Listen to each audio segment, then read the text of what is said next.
शक्ती आणि भक्तीचं प्रतीक असलेल्या हनुमान जयंतीचा उत्साह शिर्डीमध्येही पाहायला मिळाला। साई मंदिर परिसरातील हनुमान मंदिरात दरवर्षीप्रमाणे याही वर्षी बजरंग गोटा उचलण्याची स्पर्धा आयोजित करण्यात आली होती। सकाळी हनुमान जन्मोत्सवाच्या आरतीनंतर स्पर्धेला सुरुवात झाली। 125 किलो वजनाचा दगडी गोटा उचलण्याचं आव्हान पेलण्यासाठी तरुणांनी गर्दी केली होती। जय बजरंगबलीच्या जयघोषानं अवघा परिसर यावेळी दणाणून गेला। अनेक बलदंड तरुणांनी हा गोटा सहज उचलला आणि आपल्या शक्तीचं प्रदर्शन केलं।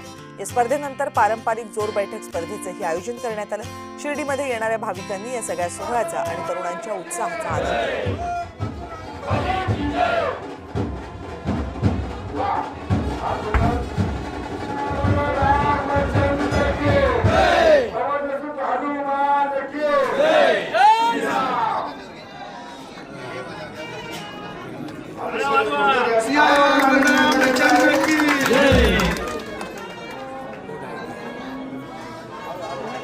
मारुती भक्त या ठिकाणी रामचंद्र आहे।